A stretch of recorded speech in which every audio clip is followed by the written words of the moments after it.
드디어 10주차 경기가 끝이 났습니다. 정말 광란의 10주차라고 표현을 할 수 있을 정도로 제러드 고프의 5개 인터셉션 경기, CJ 스트라우드의 2개의 인터셉션 경기, 신시내티 벵갈스, 볼티모어 레이븐스의 슈라웃 게임, 거기에 캔자스 시티 칩스의 이 위닝 필드골 블락까지 정말 얘기할 거리가 너무나도 많았던 이 10주차 경기였는데요.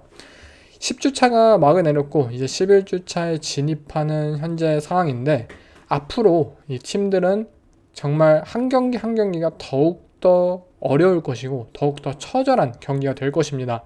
이들은 체력적으로 바닥이 난 상태이고, 이들은 부상자가 더욱더 늘어나고 쌓여있는 상황이고, 거기에 더해서 본인들이 시즌 초반 중반까지 성공할 수 있었던 스킴, 전략, 이러한 것들 또한 충분히 분석되고 파해될 수 있는 시간이기 때문에 앞으로 남은 시간 동안 이 각 팀들이 어떠한 퍼포먼스를 선보이느냐에 따라서 그 팀이 정말 이 슈퍼볼이라는 가장 이들의 원대한 목표에 더욱더 가까운 팀을 가려낼 수 있다고 저는 생각이 듭니다.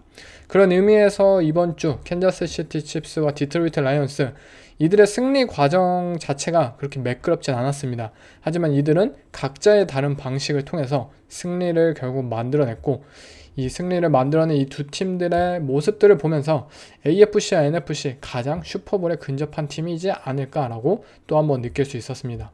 먼저 제러드 고프가 5개의 인터셉션을 던졌던 이 라이온스와 텍산스의 경기를 먼저 얘기를 안 할 수가 없을 것 같아요. 제러드 고프가 실제로 30번의 패스 시도를 했지만 15번밖에 성공을 못했고 50%밖에 안 됐어요. 그 이전에 제러드 고프는 막 퍼펙트한 패스 레이팅, 퍼펙트한 컴플리션 퍼센티지 막 기록하면서 패스의 성공률이 기본 80% 깔아놓고 가던 쿼터백이었어요.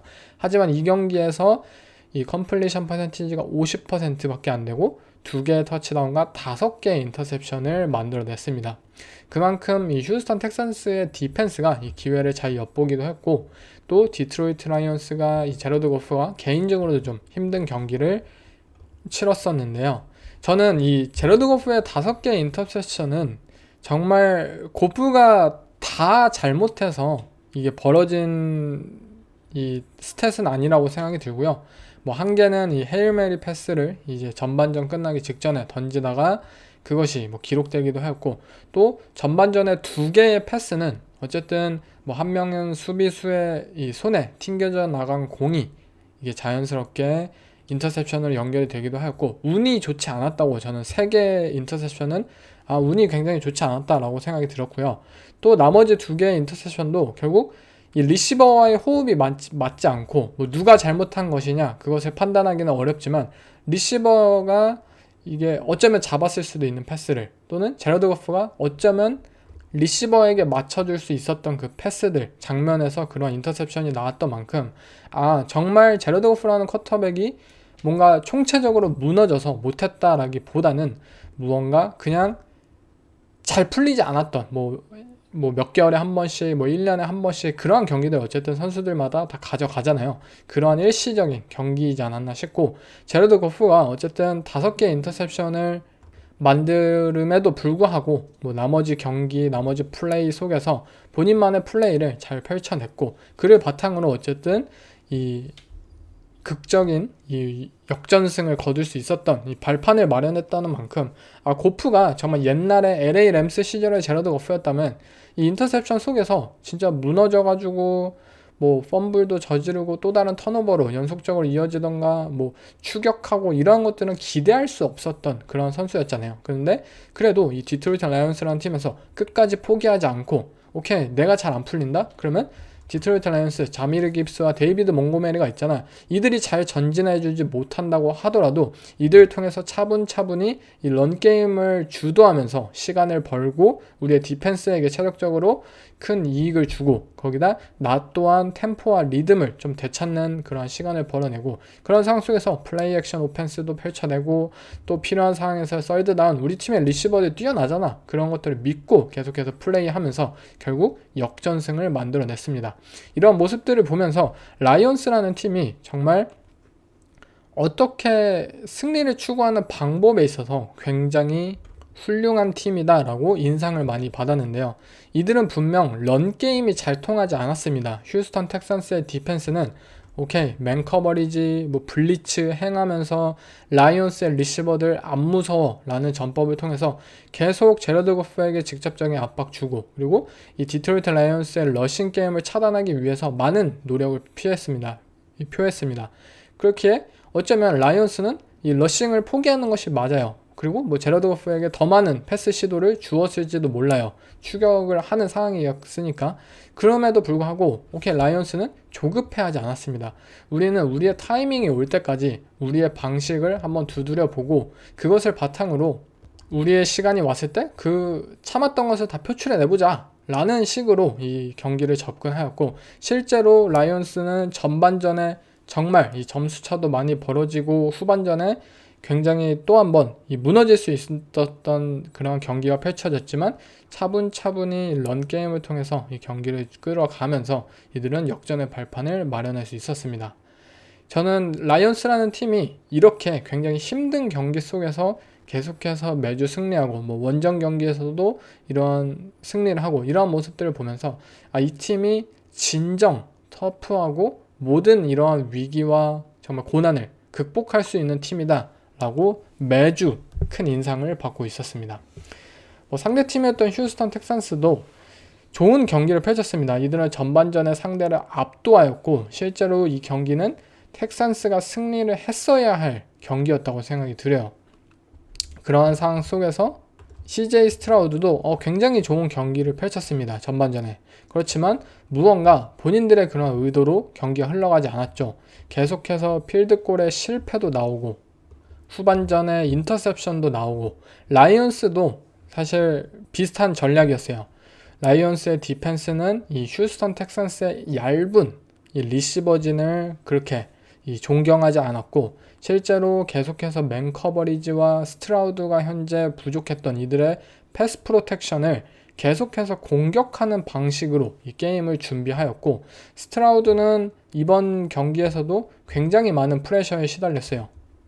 물론 그 상황에서 이들의 휴스턴 텍산스와 이 CJ 스트라우드의 엔티시페이션을 기반으로 한 이들의 패싱 게임이 어느 정도 전진을 이뤄내긴 했지만 후반전에 있어서는 그러한 강도가 더욱더 심해지고 이 디트로이트 라이온스의 세컨더리가 더욱더 타이트하게 커버리지를 성공케 하면서 스트라우드 입장에서는 던질 선수가 없네? 잠깐 머뭇거리는 그 사이에 이미 이들의 오펜시브 라인은 다 뚫려져 있는 상황이었고, 그렇기 때문에 스트라우드가 안 좋은 판단을 하기도 하였고 이들의 오펜스가 이 색에 의해서 그냥 멈춰버리는 순간들이 굉장히 많았어요. 또한 러싱 게임이라는 측면에서도 조 믹슨이라는 이 런닝백을 통한 러싱 게임이 라이온스 또한 똑같았어요. 이 프론트 세븐을 앞으로 전진시키면서 런 게임 막아, 너네 패싱 게임을 해. 근데 패싱 게임 너네 리시버도 없고 할 수 있는 거 없잖아 라는 측면을 계속해서 경기 내내 전반전 후반전 보여주면서 타임 오브 포제션이라든지 스트라우드의 리듬이라든지 전체적으로 휴스턴 텍산스의 오펜스를 본인들만의 방식으로 제어하는 데 성공을 했습니다. 이 경기를 보면서 휴스턴 텍산스라는 팀은 아직도 저는 스트라우드는 좋은 경기를 펼치고 있다고 생각이 듭니다. 그가 설사 2개의 인터셉션을 저질렀다 하더라도 충분히 이러한 상황 속에서는 인터셉션이 나올 수 있었다. 런게임에 도움도 얻고 패스 프로텍션이 이 정도로 뚫리고, 또한 리시버들도 니코 콜린스가 이렇게 돌아오면서 굉장히 좀 많이 풀려주지 않는다면 굉장히 힘든 경기들이 스트라우드에게 펼쳐질 것이에요. 그런 상황에서 저는 이 휴스턴 텍산스의 오펜스가 좀 더 많은 모션을 활용하고 이 디펜스의 눈을 속일 수 있는 그러한 컨셉들을 좀 더 쓰고, 거기에 더해서 스트라우드 또한 본인이 자랑하는 어깨와 엔티시페이션 기반의 다운필드 패싱 게임 이러한 것들을 고집하기보다는 본인이 어쨌든 이 패스 프로텍션에 대한 믿음이 좀 부족하고 그것이 또 안 좋은 결과로 이어지고 있잖아요. 그렇기 때문에 좀 더 체크다운 패스를 빨리 선호를 하고 짧게 전진하는 방법도 저는 이 휴스턴 텍산스의 오펜스가 추구를 해야 된다고 생각이 듭니다.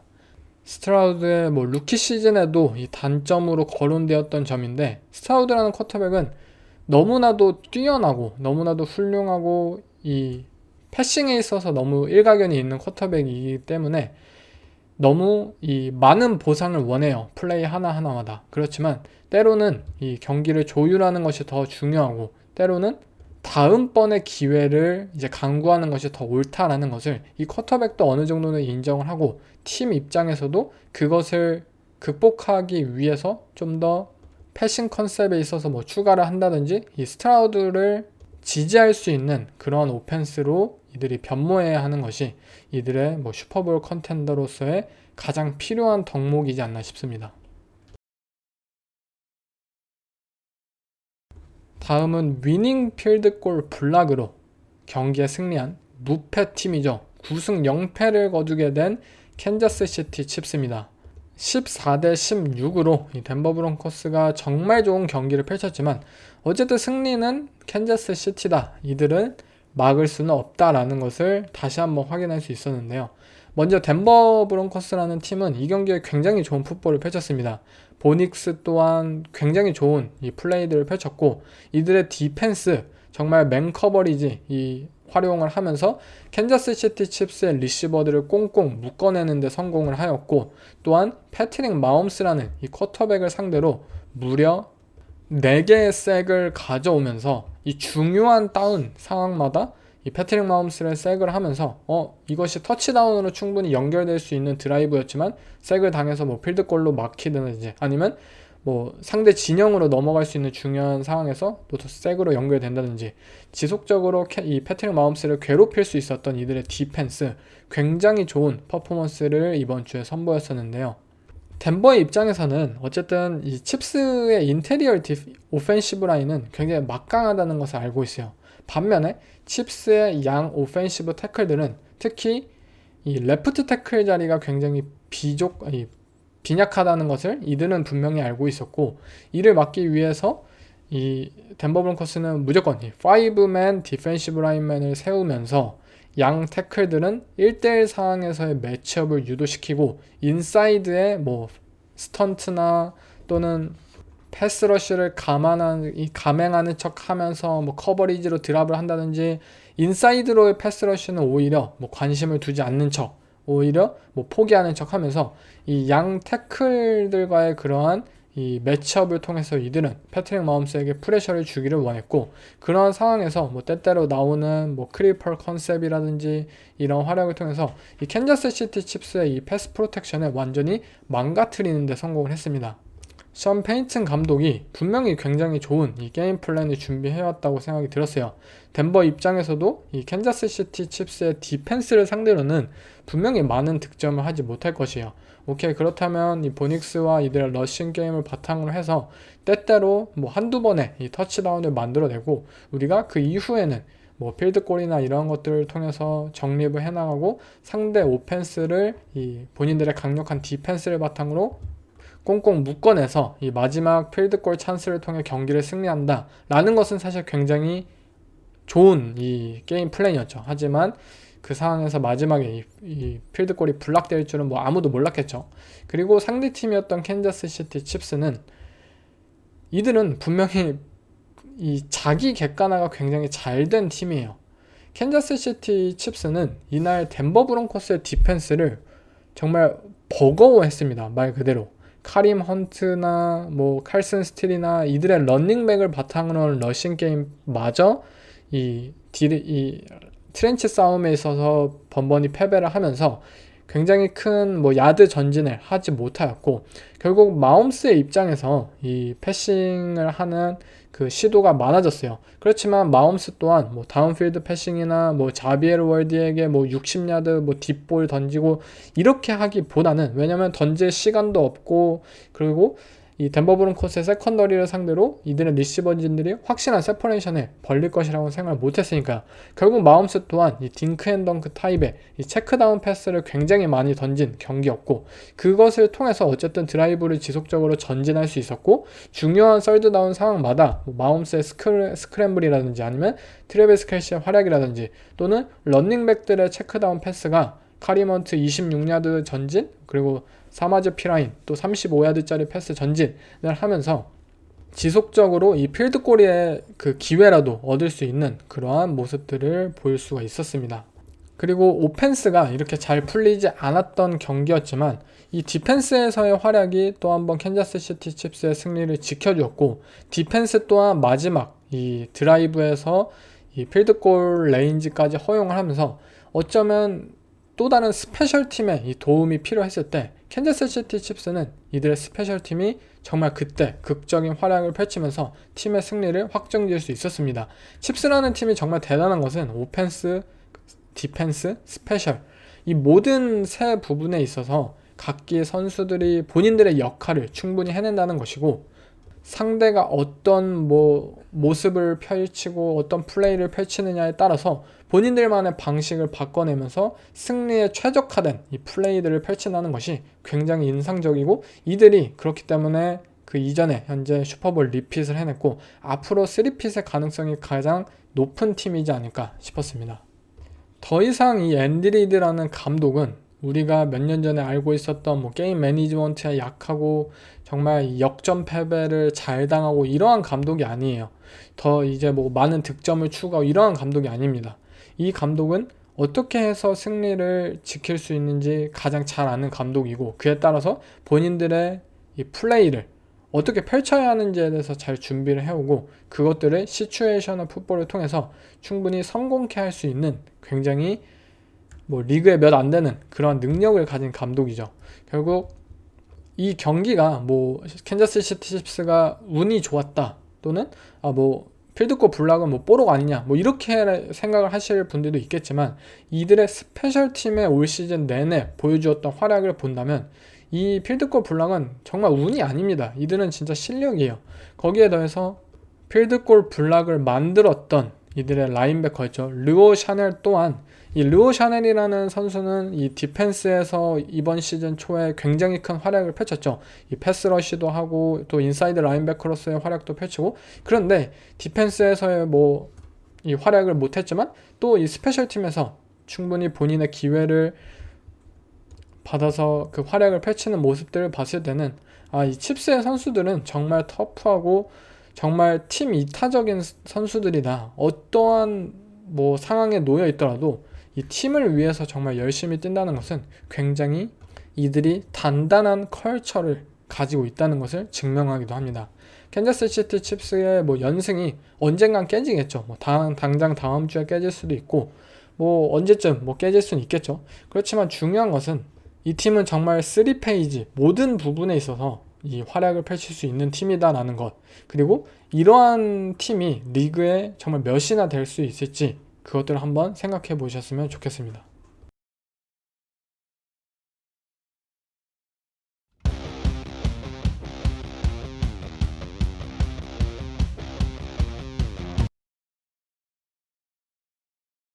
다음은 굉장히 일방적인 경기였습니다. 뉴욕 제츠와 애리조나 카디널스 6대 31로 끝난 이 경기로 뉴욕 제츠의 플레이오프 희망은 사실상 끝이 났고요. 반면 애리조나 카디널스는 6승 4패를 거두면서 NFC 웨스트 디비전 우승 후보로서 현재 이제 올라설 수 있었던 경기였습니다. 이 경기에서 카디널스는 카일러 머레이라는 쿼터백이 무려 24번의 패스 시도 중에 22번을 성공시키면서 이 플레이를 실패를 하지 않는 모습들을 최근 몇 주간 이어보고 하고 있고요. 이들의 러싱 게임은 147 러싱 야드 그리고 3개의 러싱 터치다운을 기록하면서 이 NFC에서 가장 과소평가됐다, 그리고 NFC에서 가장 터프한 런 게임을 선보일 수 있는 팀이다라는 것을 재확인시켜줄 수 있었는데요. 애리조나 카디널스의 이번 주 경기들을 보면 카일러 머레이라는 쿼터백에 대해서 더욱더 얘기를 안 할 수밖에 없을 것 같습니다.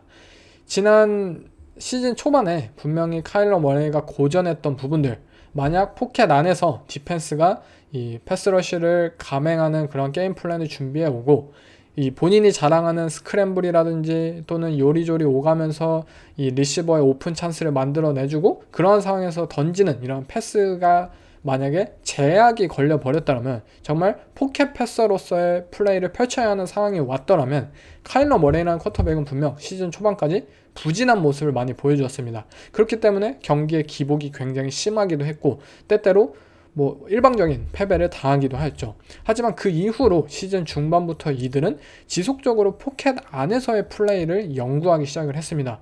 어떻게 해서 카일러 머레이의 리드가 편할 수 있는지, 어떻게 오펜스적으로 시스템적으로 도와줄 수 있는지, 카일러 머레이 또한 단순히 뛰는 것이 아니라 좀 더 이 포켓 프레센스를 발휘해서 정말 차이나의 순간까지 리시버가 열릴 수 있도록 기다려주고, 또한 본인이 그 전까지 보여주지 못했던 엔티시페이션 기반의 이러한 상황들을 잘 준비해내고, 이런 모습들을 이들은 분명히 시즌 중반까지 잘 해내왔어요. 그리고 이번 주 폭발적인 모습들을 보여주었다고 생각이 듭니다.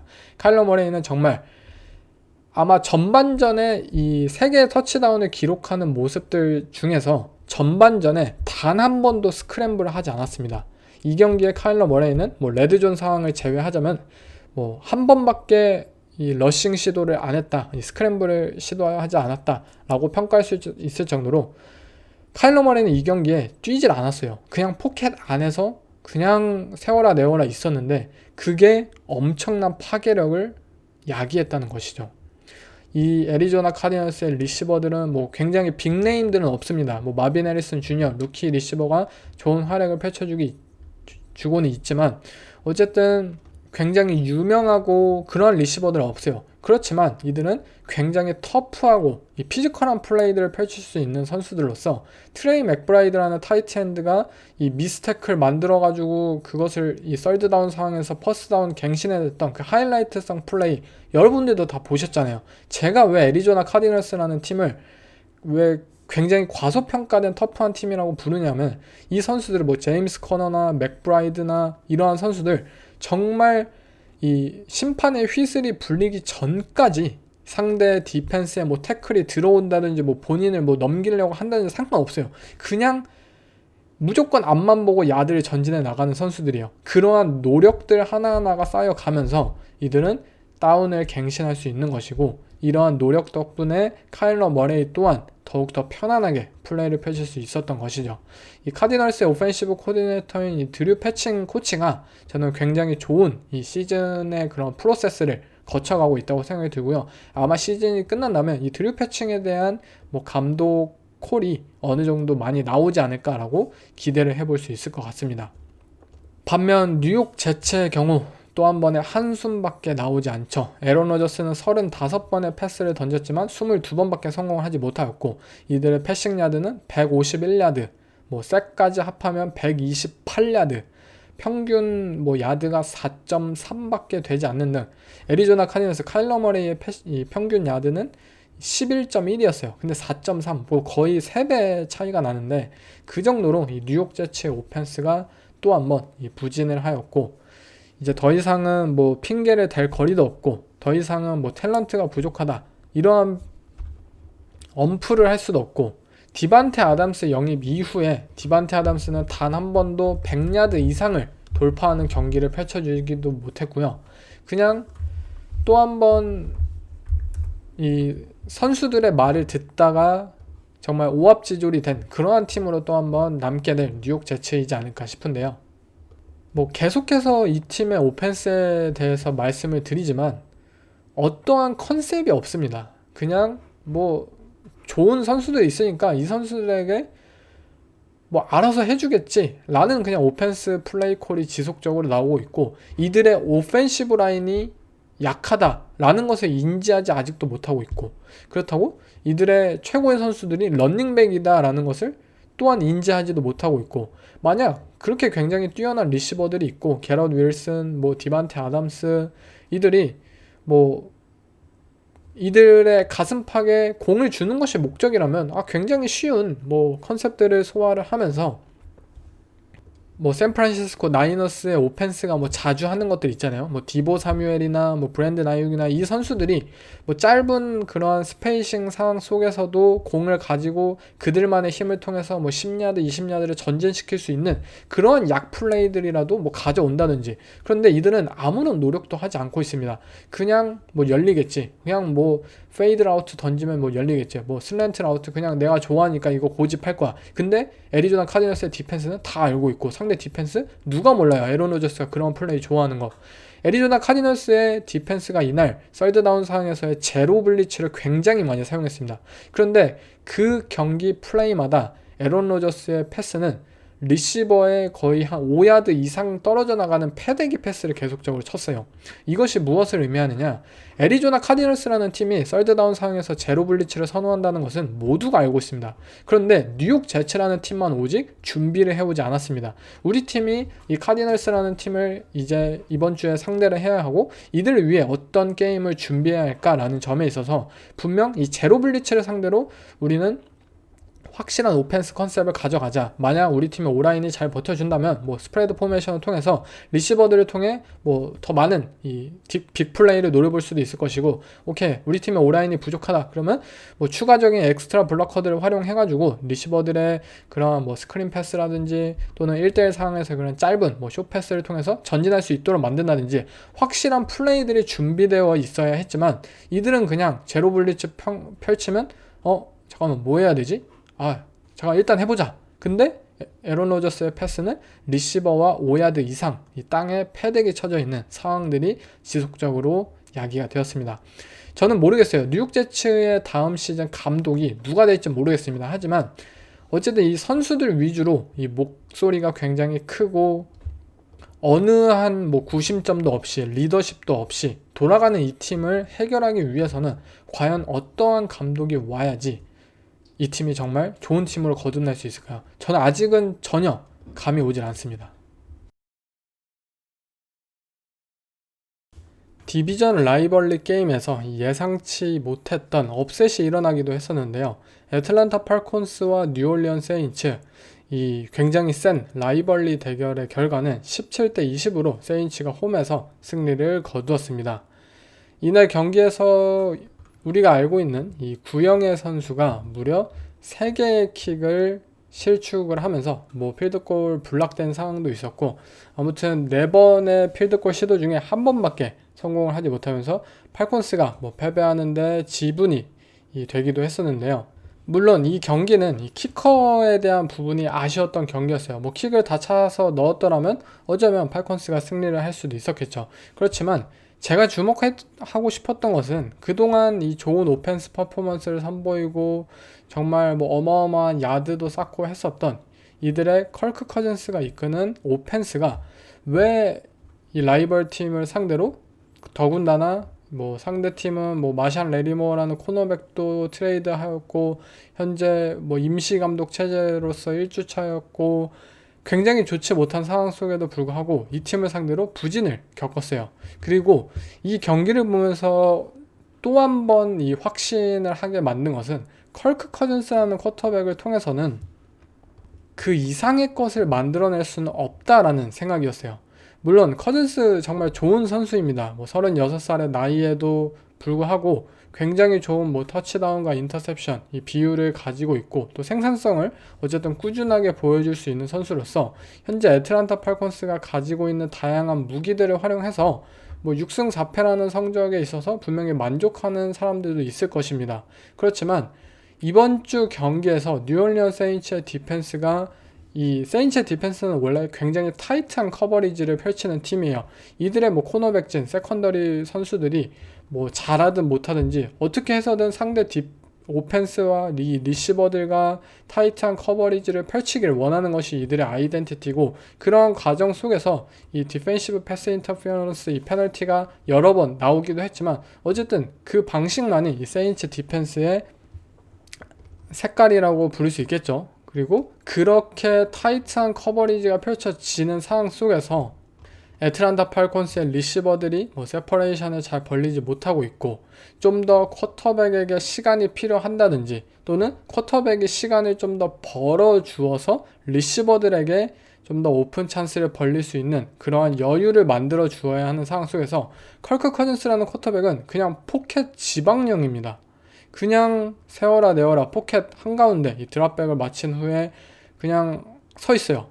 뭐 정말 뭐 저스틴 허버트나 또 뭐 드레이크 메이나 이런 또 다른 이 운동신경이 없어 보이는 뭐 장신의 백인 쿼터백들도 이러한 상황 속에서는 오케이 좀 움직여 볼까, 포켓 밖으로 이렇게 움직이면서 이들의 디펜시브 라인을 따돌리려는 그런 움직임을 선보이고 본인들의 리시버가 이 브로큰 플레이 상황에서 좀 세퍼레이션이나 오픈 찬스를 만들어낼 수 있는 그러한 역할들을 사실 쿼터백들이 요새는 요구되는 게 당연하잖아요. 그런데 커즌스는 그냥 포켓 안에서 서 있고 그냥 이 상대 디펜스에 이 프레셔가 다가오면 색당하고 이러다 보니까 이 오펜스가 그냥 딱 정해진 플레이 딱 그때만큼만 이 효과를 선보일 수 있고, 만약에 이 상황에서 뭐 세퍼레이션 못 벌렸네, 이 상황에서 다른 리드를 해야 되는데 안 되네, 그러면 그냥 그 플레이 자체가 끝나버리는 거예요. 플레이의 확장성이 전혀 없고 어떻게 해서든 플레이를 연장시키고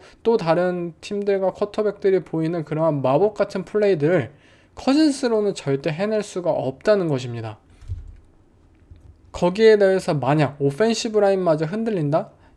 이날 애틀란타 팔콘스의 양 태클은 분명히 이 세인츠의 엣지 러셔들을 상대로 예상치 못한 그런 일격들을 많이 허용했습니다. 그런 상수에서 커즌스가 해줄 수 있는 것은 아무것도 없었고요. 결국 뭐 런닝백에게 의존해야 되고, 결국 뭐 리시버들이 뭐 잘 상대 코너백들을 따돌려야 되고, 그런 믿음에 의해서 이게 오펜스가 돌아갈 수밖에 없는데, 그런 오펜스는 상대 팀이 정말 터프한 디펜스를 펼칠 수 있고 또 경기가 굉장히 타이트하게 이어갈 때는 그렇게 좋은 결과로 이어지지 못할 수 있다는 것을 이번 주에 똑똑히 한번 보여주었습니다. 이날 팔콘스의 오펜스가 사실 이 런 게임이 굉장히 성공적이었던 경기였어요. 비잔 로빈슨이 뭐 엄청난 활약을 펼쳐지기도 했고, 뭐 2번의 러싱 터치다운과 이 총 러싱 야드가 팔콘스의 오펜스가 이날 181 러싱 야드를 하면서 패싱에 있어서도 굉장히 편안하게 접근을 하고 정말 제 할도리만 했으면 되는데 그것이 잘 이어지지 못했고, 또 뭐 인터셉션 장면도 굉장히 결정적인 이 컬크 커즌스의 실수였고, 또한 이 마지막 드라이브 이 굿포리 상황에서의 컬크 커즌스의 이 폴스 앤 4야드 전진 상황에서 이 1야드짜리 체크다운 패스를 던진 것은 사실 굉장히 무책임한 것이죠. 아니 4야드를 전진 못하면 경기에 집니다. 근데 거기서 1야드짜리 체크다운 패스를 도대체 왜 던지냐 이거죠. 아마 이 플레이를 보고서 여러분들도 이 미네소타 바이킹스의 2022년 이 뉴욕 자이언츠의 와일드카드 이 마지막 플레이가 떠올리셨을 분들도 분명히 있을 것 같은데, 커즌스라는 쿼터백이 정말 좋은 선수예요. 저도 그런 부분은 인정합니다. 하지만 경기가 정말 필요하고 뭔가 히어로볼이 요구되었을 때 이 쿼터백은 전혀 그러한 기대치를 충족시킬 수 없다는 게 제 의견입니다. 그리고 상대팀이었던 뭐 뉴올리언 세인츠의 경우 사실 경기 전체적으로만 보자면 그렇게 뭐 엄청 아름다웠던 그런 경기는 아니었습니다. 하지만 이들이 경기 초반에 이 쿼터에 들어서 이 데리카와 MVS의 뒷볼이 막 성공을 거두었고, 그 성공적인 드라이브에서 결국 결정적인 이 터치다운을 만들어냈다는 점이 이 경기 운영을 굉장히 편하게 만들었고요.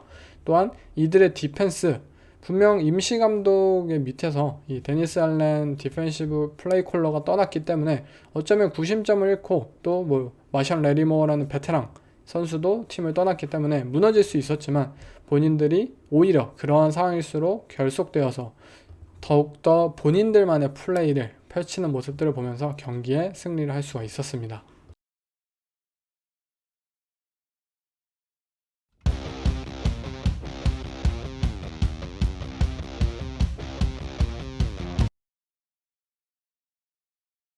다음은 샌프란시스코 나이너스와 템파베이 벅스 23대 20으로 이 나이너스가 아슬아슬하게 승리를 거둘 수 있었는데요. 이 경기에서도 키커가 역시 문제였죠. 제이크 무디라는 이 나이너스의 키커는 6번의 필드골 시도 중에 무려 3번을 실패하면서 이 팀 내 최고의 리시버인 이 디보 사뮤엘이 제이크 무디를 비롯해 뭐 이들의 롱스냅퍼 이 스페셜 팀들 간의 그런 마찰이 펼쳐지기도 했었던 경기였는데요. 뭐 그 장면을 보신 분들 아시겠지만 어쨌든 디보 사뮤엘이라는 리시버가 이것을 명백하게 잘못을 했죠.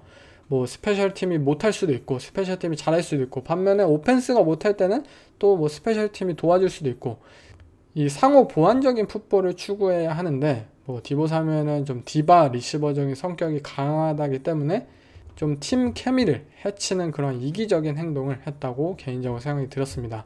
나이너스 입장에서는 바이윅을 가지고 돌아왔고 또한 크리스찬 맥카프리의 이 복귀전이었기 때문에 굉장히 좀 아름다운 승리를 이들이 원했을 것 같아요. 그렇지만 어쨌든 이 진흙탕 속에서의 승리를 거두었고, 하지만 승리를 거두었다는 것 자체만으로 저는 굉장히 잘했다고 생각이 들어요. 이날 굉장히 힘들었던 경기 양상으로 경기가 이어졌지만 나이너스는 본인들만의 방식으로 통해서 경기에 승리를 할 수 있었습니다.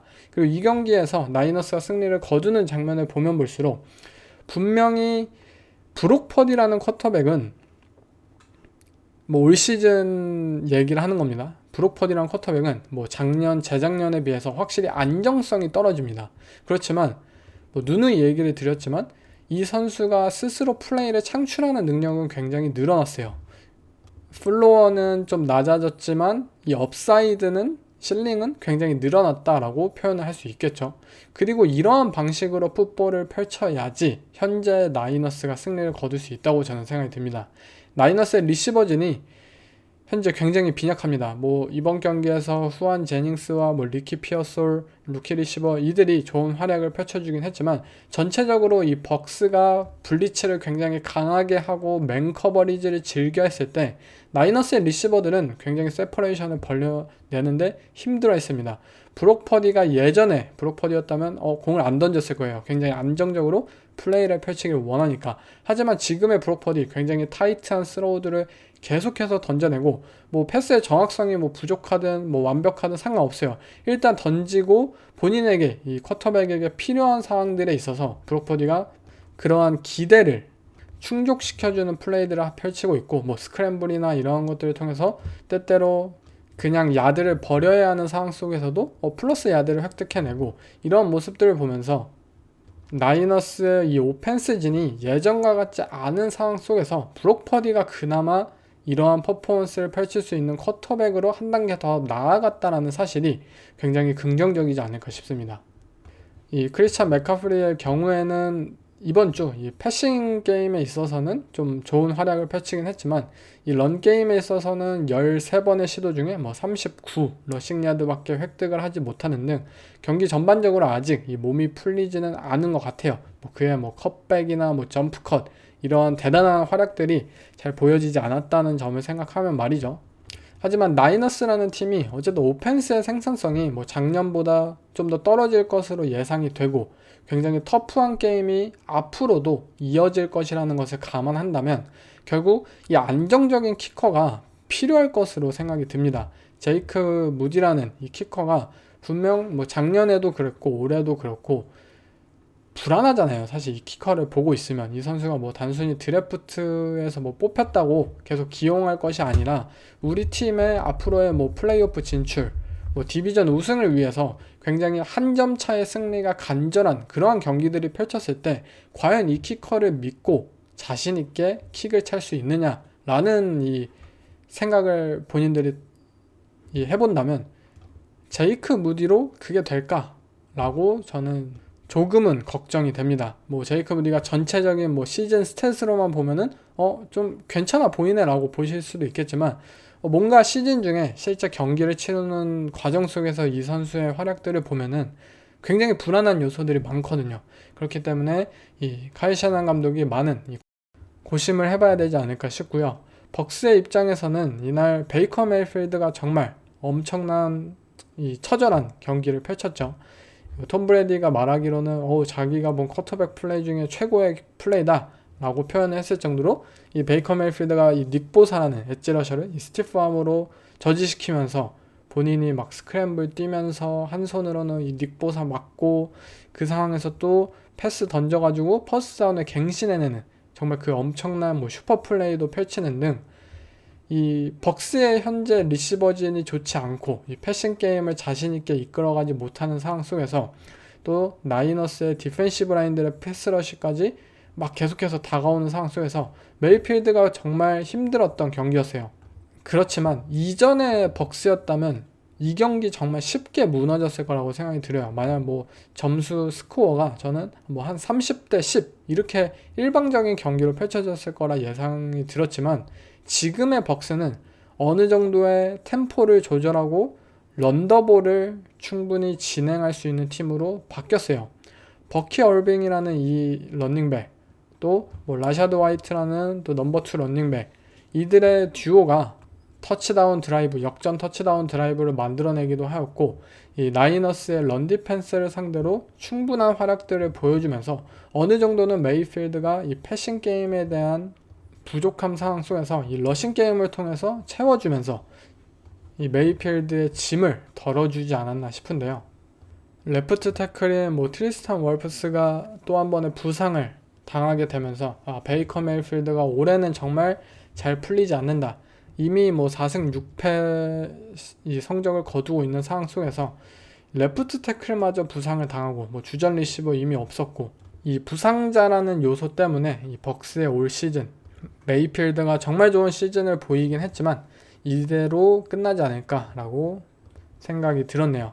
하지만 어쨌든 남은 기간 동안 더 젊은 리시버들을 발굴할 수 있는 기회로 삼고, 또 본인들의 이 런더볼 러싱 게임을 이 가능케 만든 것처럼 이 새로운 아이덴티티를 장착할 수 있는 기회로 이들이 삼았으면 좋겠네요. 다음은 이번 주 빅매치 중에 하나였죠. 바로 피츠버그 스틸러스와 워싱턴 커맨더스, 28대 27로 스틸러스가 1점 차의 간신한 이 승리를 거두었는데요.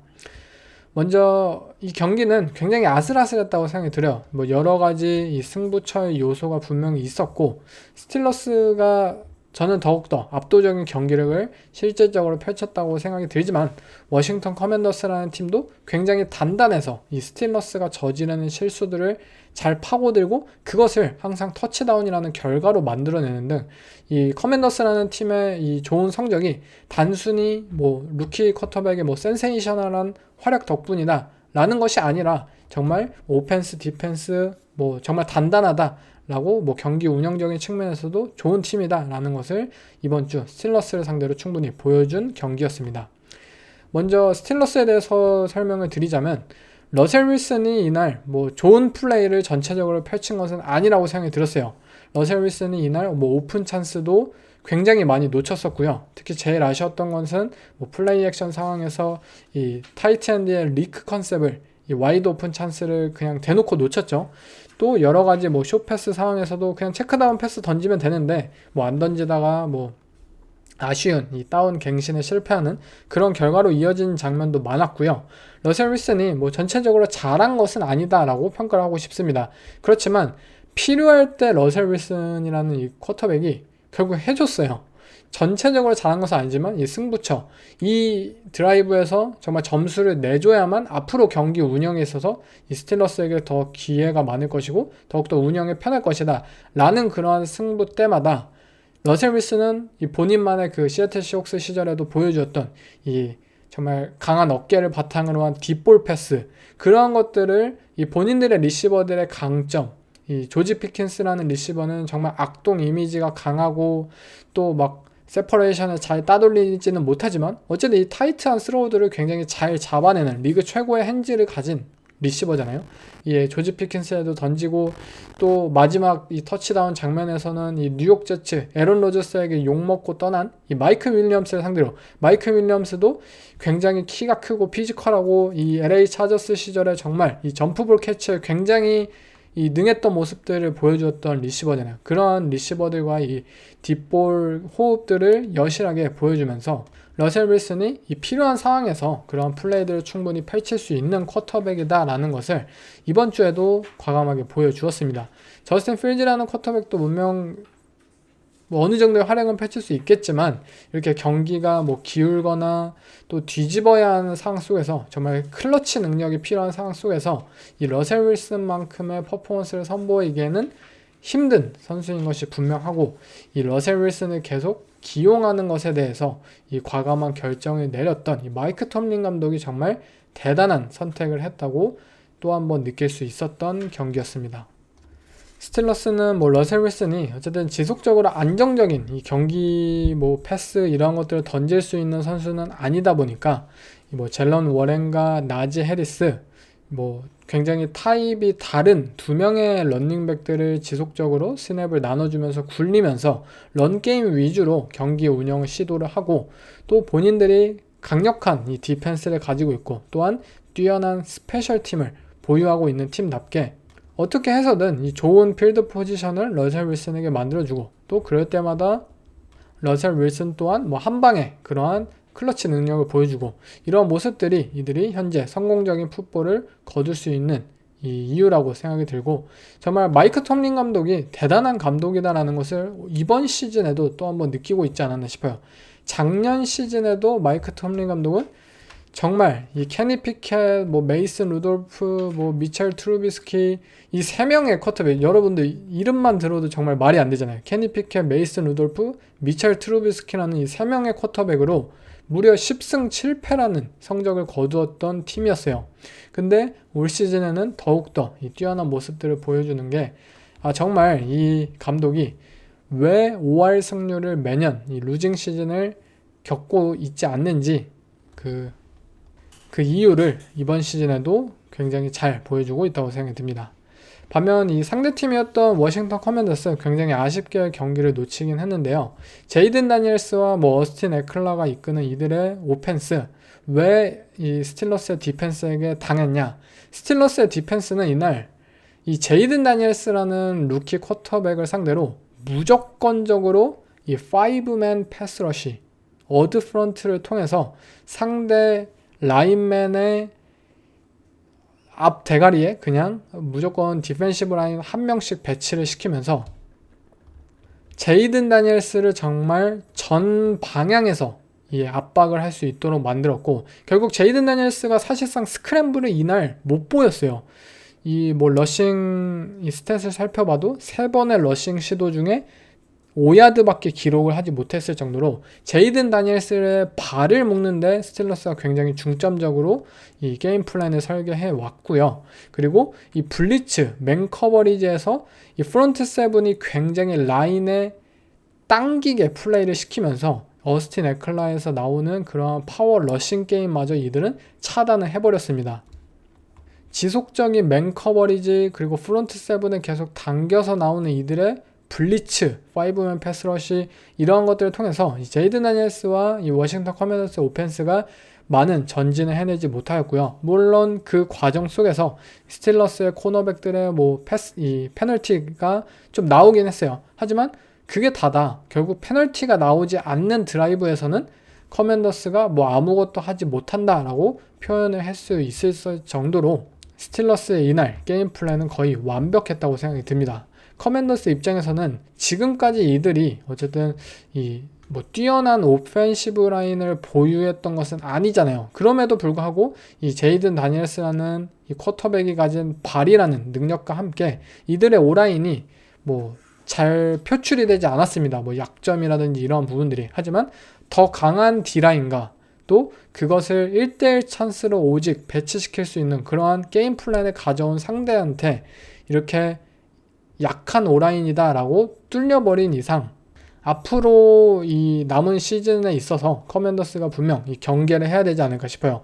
더욱더 이 상대 팀들이 스틸러스와의 경기처럼 이렇게 블리츠나 이 프론트 세븐에 앞당기고 이러한 디펜스 전략을 펼쳤을 때 본인들이 어떻게 해답을 도출해내야 되고 또 뭐 각가지 이 경기에 어떻게 준비를 해야 되고 이러한 부분들을 남은 시즌 워싱턴 커맨더스가 풀어가야 할 숙제로 이 경기에 받았던 경기였습니다.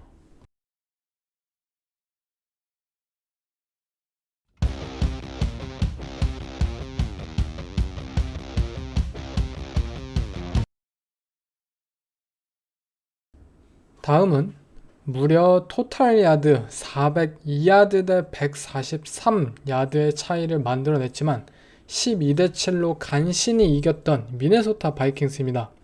바이킹스는 이 잭슨빌 제규어스를 상대로 퍼스트 다운 개수가 무려 28개, 잭슨빌은 반면에 10개밖에 기록을 하지 못했고요.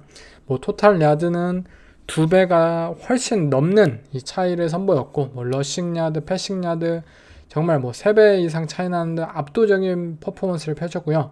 타임 오브 포지션에서도 미네소타 바이킹스는 무려 42분, 그리고 잭슨빌 제거스는 17분. 사실 뭐 스탯적인 부분에서는 이 경기는 한 50대 0으로 끝났어야 할 경기이지 않았나라고 생각이 들 정도인데요.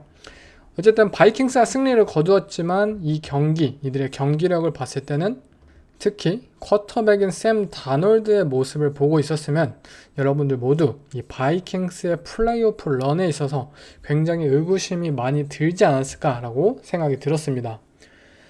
실제로 바이킹스는 뭐 런게임 에런 존스 잘 플레이를 했고, 뭐 TJ 호킨슨이나 뭐 저스틴 제퍼슨도 적절한 때 활약을 해줬고, 다 잘했다고 생각이 들었어요. 뭐 디펜스도 잘해 주었고요.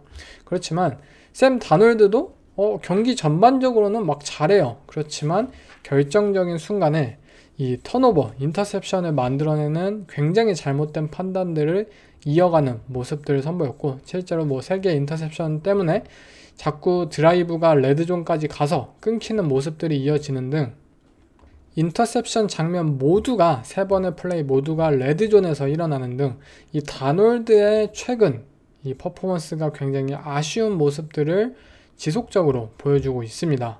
다놀드는 단순히 이번 주만 그런 모습을 보였던 것이 아니죠.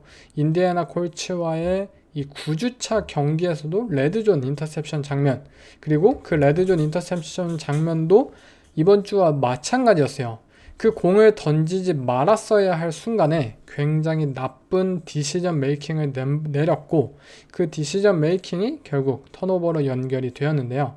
우리가 이 시즌 초반에 이 바이킹스가 선전을 했던 때 이 볼 수 있었던 모습들, 그리고 바이킹스 팀에서 내부적으로 이 샘 다놀드에게 요구하는 모습들은 뭐 레드존에서 터치다운을 뭐 고집한다든지, 뭐 터치다운 만들게 뭐 슈퍼 플레이를 펼친다든지, 이런 것들을 사실 샘 다놀드에게 요구하는 것이 아니잖아요.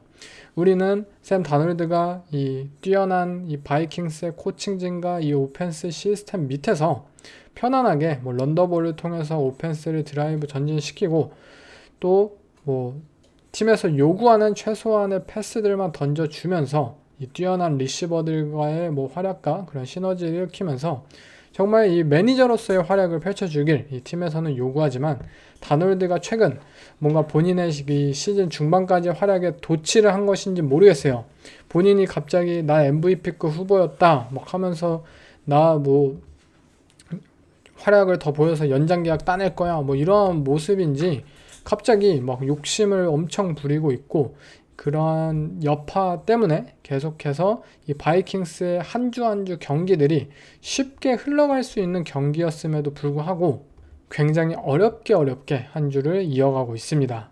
다놀드가 만약 이러한 모습들을 앞으로 남은 시즌에서도 선보인다면 저는 바이킹스가 뭐 플레이오프 딱 와일드카드권 정도의 팀으로만 남지 않을까 싶고요. 결국 다놀드가 이들이 바이윅을 가지기 전 이 5연승을 거둘 때의 모습으로 돌아오길 기다릴 이 미네소타 바이킹스이지 않을까 싶네요. 또 한 명의 현재 위기에 빠진 쿼터백이죠. 바로 시카고 베어스의 케일러 윌리엄스. 이번 주 이 뉴잉글랜드와의 경기에서 19대 3이라는 이 3점밖에 올리지 못하면서 무려 색을 9번이나 당하기도 했고요. 그러면서 이 시카고 베어스 오펜시브 코디네이터인 셰인 월드런 코치가 이 시즌 중반에 해고되기까지 한 현재 위기에 빠져버린 시카고 베어스의 오펜스, 그리고 케일러 윌리엄스, 과연 이들이 어떻게 헤쳐가야 할지 한번 얘기를 다뤄보겠습니다. 먼저 케일러 윌리엄스가 드래프트가 되었고, 또 롬 오둔제라는 리시버가 또 한번 드래프트 되었을 당시 제 드래프트 리뷰 아마 팟캐스트를 에피소드를 뭐 들으신 분들은 아시겠지만 저는 롬 오둔제 픽을 굉장히 많이 비판을 했었습니다. 단순히 롬 오둔제라는 리시버가 뭐 옳지 않다, 뭐 나쁜 선수다라는 것이 아니라 시카고 베어스라는 팀에게 있어서 현재 필요한 것은 뭐 수비수가 되었다든지 아니면 이들을 루키 쿼터백을 지켜줄 수 있는 오펜시브 라인이 되어야 한다라는 것이 저의 주장이었습니다. 그리고 지금 보세요. 시카고 베어스가 뭐 리시버가 부족해서 케일러 윌리엄스가 뭐 좋은 활약을 못 보인다? 그런 게 아니잖아요. 케일러 윌리엄스는 이 오펜스의 프로텍션이 현재 부족한 상황이고, 또 케일러 윌리엄스가 부족할 때 또 이 강력한 디펜스의 힘을 통해서 이들을 받쳐주고 지지해줄 수 있는 그런 환경이 필요한 것인데, 현재 케일러 윌리엄스 뭔가 내몰린 상황이라고 표현할 수 있을 정도로 팀 내에서 이 선수의 입지가 굉장히 좁아지고, 이 선수의 필드 위에서의 뭐 바디랭귀지나 이런 것들을 보면 굉장히 위축되고 자신감을 많이 잃어낸 현재 모습이에요. 그런 모습은 작년 시즌 전체 1픽 출신인 브라이스 영의 모습들과 굉장히 많이 닮았다고 저는 생각이 들었어요. 브라이스 영 또한 많은 기대를 얻어냈죠. 하지만 팀 내 도움, 그러한 자원들이 부족했었고, 그러한 상황 속에서도 어쨌든 전체 1픽이라는 그러한 이름값 때문에 팀 내에서 이 캐리의 역할을 요구받았고, 그러한 것들을 잘 해내지 못하게 되자 당연히 팀 동료들은 그에 대한 뭐 존경심이나 이런 리스펙이 떨어질 수밖에 없었고, 그렇게 위축되고 내몰린 상황 속에서 이 선수의 퍼포먼스는 더욱더 이 수렁에 빠질 수밖에 없었죠. 아마 케일러 윌리엄스도 지금까지의 모습만 보면은 그러한 시나리오가 그려지지 않을까 싶어요. 제가 이 시카고 베어스라는 팀에 이 케일러 윌리엄스 드래프트 픽을 이 리뷰할 당시에 언급드린 것은, 시카고 베어스라는 이 팀은 윈디시티 라는 굉장히 뭐 바람이나 이런 환경적인 그런 요소가 굉장히 큰 팀 역사적으로도 좋은 쿼터백이 없었던 팀이라는 것을 감안한다면, 시카고 베어스라는 팀은 단순히 이 쿼터백이 필요한 팀이 아니었어요. 뭐 어느 쿼터백이든 와가지고 잘 뽑으면 잘한다 이러한 것들이 아니라, 시카고 베어스라는 팀은 과연 그 쿼터백을 통해서 본인들의 오펜스 아이덴티티가 어떤 방향을 추구해야 하는지에 대해서 먼저 많은 고심을 했어야 된다고 생각이 듭니다. 윈디시티 바람이 많이 불어요. 그렇다면 강력한 디펜스, 상대 쿼터백을 압박할 수 있는 본인들의 역사적인 디펜스를 바탕으로 해서 팀 컬러를 뭐 결정지었어야 하고, 또한 어쨌든 우리 팀의 쿼터백도 뭐 바람이라든지 또 루키라는 점이라든지 그런 점을 감안한다면, 이 팀의 오펜스 아이덴티티는 반드시 강력한 오라인을 바탕으로 한 런게임이 되었어야 했습니다. 그렇지만 전체 1픽 출신의 이 루키 쿼터백을 뽑아놓고, 또 다른 이 리시버를 1라운드 리시버를 뽑아놓고 패싱 게임을 펼치길 원한다면 그것이 과연 이루어질 수 있겠냐고요. 뭐 루키 쿼터백이라는 점을 감안해도 그것은 힘들 것이고, 또 팀의 환경적인 요소를 따져보더라도 그것은 힘들 것입니다. 하지만 시카고 베어스는 너무나도 본인들이 이 드래프트 1라운드 픽을 2장이나 무려 가졌다는 점에 도취해가지고 이렇게 좋지 못한 판단을 했다고 생각이 들어요. 쉐인 월드런 이 코치의 해고 또한 비슷한 상황으로 이어졌다고 생각이 듭니다. 케일러 윌리엄스라는 이 쿼터백이 굉장히 많은 색을 올 시즌 당하고 있습니다. 물론 케일러 윌리엄스가 이 디시전 메이킹이 느리고 공을 너무나도 오래 잡고 질질 끌고 있고, 그만의 뭐 이 대학 시절에 통했던 뭐 스크램블을 통해서 뭐 시간을 벌려고 하고, 그런 모습들 때문에 뭐 색을 안 당해도 될 색을 뭐 당하게 된다든지 그런 여파가 분명 있습니다. 하지만 근본적으로 이 쉐인 월드런 코치가 그려내고 있는 이들의 오펜스 스킴이 전혀 케일러 윌리엄스의 뭐 장점을 이끌어내는 그런 모습들을 보여주지 못하고 있고, 오히려 쿼터백이 드랍백을 맞췄을 때 바로 이 리시버에게 던질 수 있도록 리시버와 쿼터백의 그 타이밍이, 패스 타이밍이 정확하게 들어맞고, 그를 바탕으로 뭐 엔티시페이션 기반의 패스를 던지고 이런 것들이 연결되어야 하지만, 쉐인 월드런 코치의 올 시즌 이 시카고 베어스의 오펜스를 보면은 리시버의 이 라우트 타이밍이 굉장히 느려요. 결국 케일러 윌리엄스는 내가 지금 공을 드랍백을 마치고 공을 던져야 하는 타이밍에 리시버는 아직 라우트를 타고 있네. 멈칫거립니다. 근데 원래도 한 번 리드가 막혔을 당시에는 이 루키 쿼터백은 경험이 없고 또 리드가 굉장히 느린 선수예요. 그렇기 때문에 공이 늘어질 수밖에 없고, 상대 이 패스러셔는 다가올 수밖에 없고, 그제서야 뭐 케일러 윌리엄스 본인만의 뭐 운동신경을 통해서 따돌리려고 하지만, 이 프로 선수들의 스피드와 파괴는 뭐 따돌리기 굉장히 힘들죠. 대학 시절과 다르게. 결국 이렇게 안 좋은 색들로 이어지고 있어요. 아마 다음 이 시카고 베어스의 오펜스 플레이 콜러가 누가 될지는 모르겠지만, 아무튼 그에게 요구하는 것은 케일럽 윌리엄스가 정말 뚜렷한 방향성을 가질 수 있도록 이들의 오펜스 시스템을 확실하게 입력시키는 것이고, 본인들의 아이덴티티를 어떤 방향으로 추구하는지에 대해서 먼저 고심을 해야 한다고 생각이 듭니다. 그렇지 않다면 캐롤라이나 팬터스의 브라이스 영의 그러한 선례처럼 케일럽 윌리엄스 또한 이 자신감을 잃고 미디어의 그런 비판과 팬들의 비판, 동료들의 그러한 따돌림을 당하면서 또 다른 이 전체 1픽의 잔혹사로 남을 수도 있을 것입니다. 이 외에도 신시내티 벵갈스와 볼티모어 레이븐스 34대 35로 레이븐스가 승리를 거두었는데요.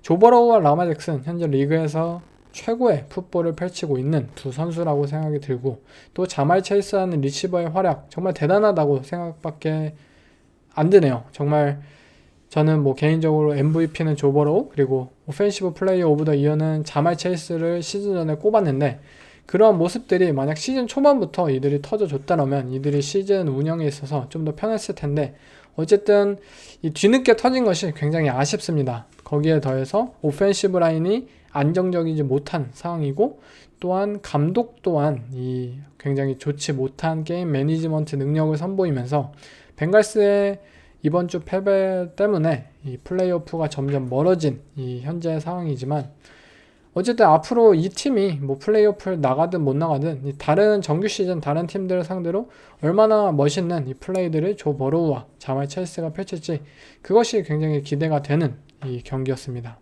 그리고 독일에서 펼쳐진 경기, 사실 독일 팬들이 무슨 이러한 경기를 봤냐라고 생각이 들 정도로 아쉬운 경기력이었죠. 뉴욕 자이언츠와 캐롤라이나 팬더스. 하지만 어쨌든 캐롤라이나 팬더스는 이겼습니다. 이기면 됐어요. 반면에 뉴욕 자이언츠는 캐롤라이나 팬더스에게 마저 지면서 2승 8패.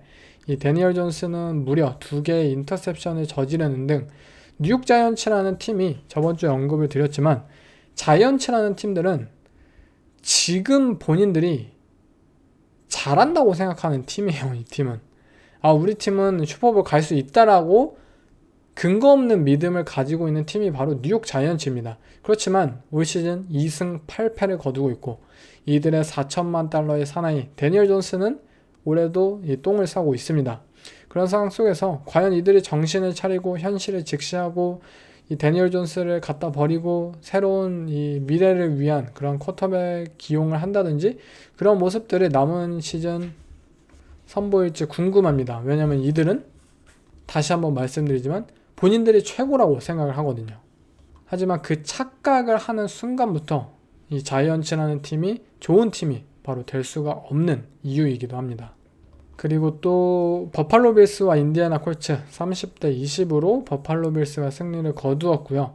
조시 알렌이 별로 좋은 경기를 펼치진 않았지만 어쨌든 팀이 이 인디애나 콜츠로부터 디펜스와 스페셜팀 좋은 활약을 펼쳤고, 그를 통해서 승리를 거둘 수 있었고요. 인디애나 콜츠의 경우 이 앤서니 리차드슨이라는 소포머 시즌에 접어드는 쿼터백을 벤치행으로 둔 결과가 현재까지 좋은 결과로 이어지지 않고 있습니다.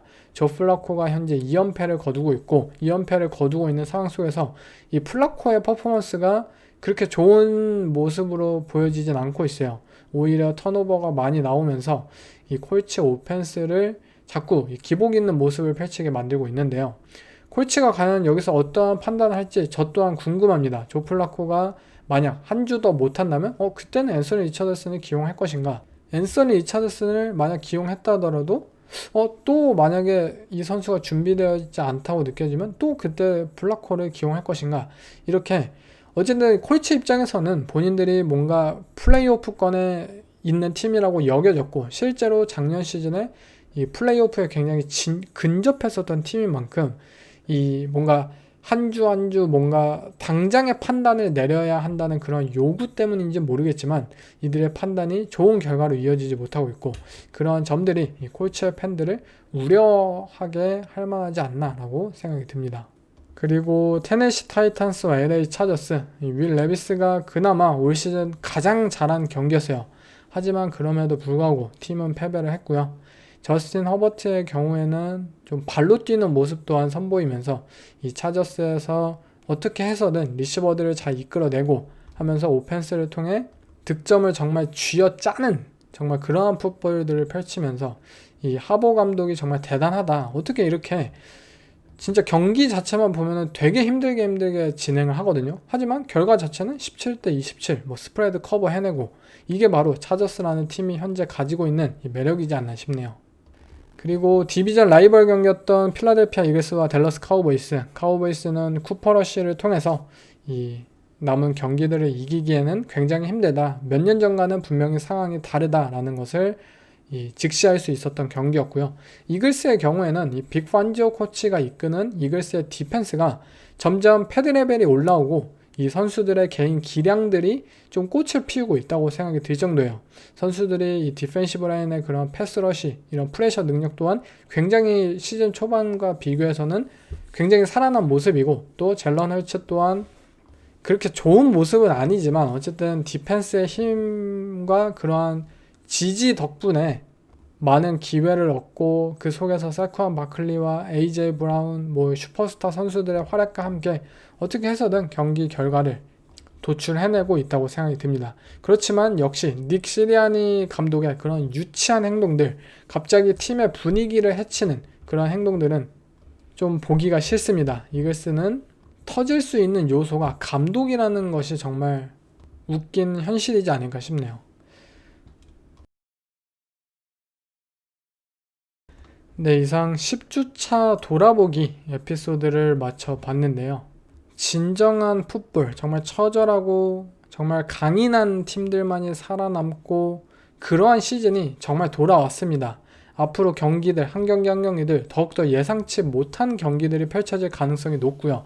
또한 디비전 라이벌들, 뭐 원정 경기, 홈 경기 이러한 요소 하나하나가 더욱더 크게 작용할 시즌이 다가왔다고 생각이 듭니다. 네, 여러분들 모두 응원하는 팀이 뭐 좋은 성적을 거둘 수도 있고 또 나쁜 성적을 거둘 수도 있을 거예요. 뭐 나쁜 성적을 거두고 있는 분들에게는 과연 남아있는 시즌에 있어서 뭐 질 수도 있죠. 올 시즌 뭐 플레이오프를 못 나갈 수도 있죠. 하지만 결국 중요한 것은 남은 시즌을 어떻게 마치느냐가 굉장히 중요합니다. 빌 왈시, 이 샌프란시스코 나이너스의 전설적인 감독 또한 샌프란시스코 나이너스의 감독직을 맡고 첫 해 2승 14패, 두 번째 해 6승 10패밖에 기록을 하지 못했습니다.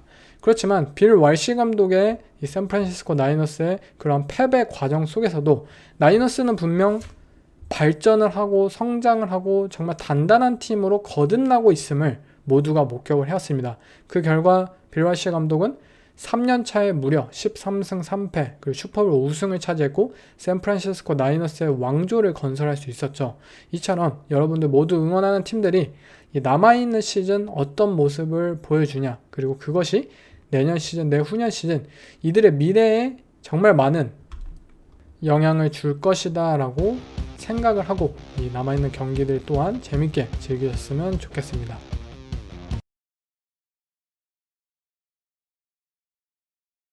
We were not going to focus on the outcome, that we were just going to focus on the process of what it took to play the best football you could play, which was to focus on that particular play like it had a history and a life of its own. Don't look at the scoreboard. Don't look at any other external factors.